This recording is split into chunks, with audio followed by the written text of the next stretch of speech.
Hey Marty, here is a mini lesson on consecutive numbers and using algebraic terms to figure out consecutive numbers. So to start with, we've got to understand what consecutive numbers are. Consecutive just means numbers that are one after the other in the number line or in sequence, which means any numbers that are one after the other, like 1, 2, 3, these are consecutive numbers. I could have 7, 8, 9, 15, 16, 17. Really, any numbers that are in sequence are consecutive numbers. Consecutive odd numbers are odd numbers but in sequence. So let's say I start with 1. The next odd number after 1 would be, did you figure it out? 3. The next odd number after 3 would be 5. So consecutive odd numbers would be 1, 3, 5. I could have 7, 9, 11, 23, 25, 27, and so on. And now you probably figured this out, but consecutive even numbers are just even numbers in order. So let's say I start with 2. The next even number after 2 would be 4. The next even number after 4 would be 6. So 2, 4, and 6 are consecutive even numbers. Now, just to make it easy, I'm stopping at 3 numbers, but you could have as long a list of consecutive numbers as you like. They are just numbers that are one after the other. Now, most of the questions that we get in algebra are mystery questions where they ask you to figure out what the consecutive numbers are if you know the total of the numbers. So we want to make algebraic equations to help us figure those numbers out.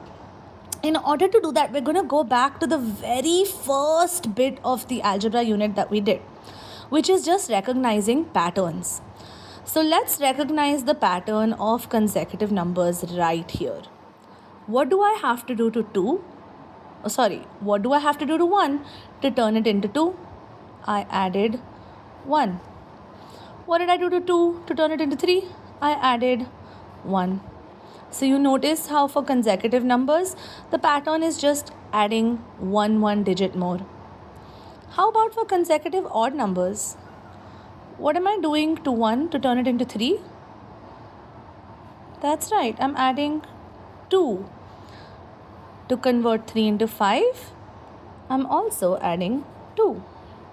And you'll notice the same pattern here with consecutive even numbers.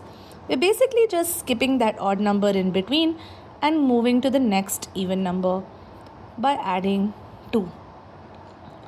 Now, if I know that that's the pattern that consecutive numbers follow, and that's the pattern that consecutive odd and even numbers follow, then I can now set an algebraic equation to represent this pattern.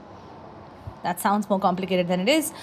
It's really just simple. So let's say I assume that 1, the first digit in my consecutive numbers series, is a variable. Let's say x. What would my second digit in the series be? It would be x plus 1. So 2 would be x plus 1. Now here's where it gets a little bit tricky.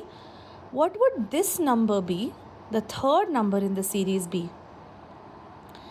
If I'm going to represent this number using x, then we've got to think, what did we do to x, that first number, to get all the way here to the third number? I notice I added 1 and then I added 1 again, which means I added a total of 2. So for consecutive numbers, usually our pattern is x, x plus 1, x plus 2, x plus 3, x plus 4, x plus 5, and so on endlessly, depending on how many numbers we have. Now let's see if we can set consecutive odd numbers with variables too. Again, I'm going to start with any variable. Let me do m for Marty. What did I do to m to turn it into the next number? I added 2. So for consecutive odd numbers, the next number would be m plus 2. Now here's where it gets tricky. What did we do to m all the way here to get 2 digits away from it? I added 2 and then I added another 2, which means I added 4. So for consecutive odd numbers, the pattern looks a little bit different. You'd have m plus 2, m plus 4. Can you guess what the next one might be?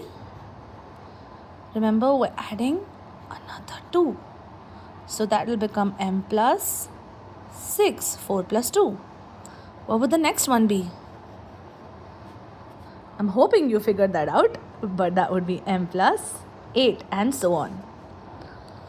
Now here's the little easy part. Consecutive odd numbers and consecutive even numbers have the same pattern, right?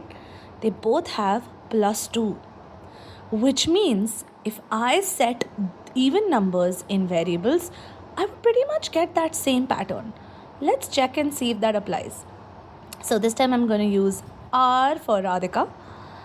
If 2 is R, then the next even number after R would be R plus 2. The next even number after R plus 2 would be R plus 2, that's 4. And then you'd get R plus 6 and R plus 8 and so on and so forth. Now this is just the little bit of initial terminology that we need in order to be able to tackle questions like this. Now that you're done with learning this bit, I'd like you to try a couple of pages from Jump Math, and I'm going to put that on the sheet for you.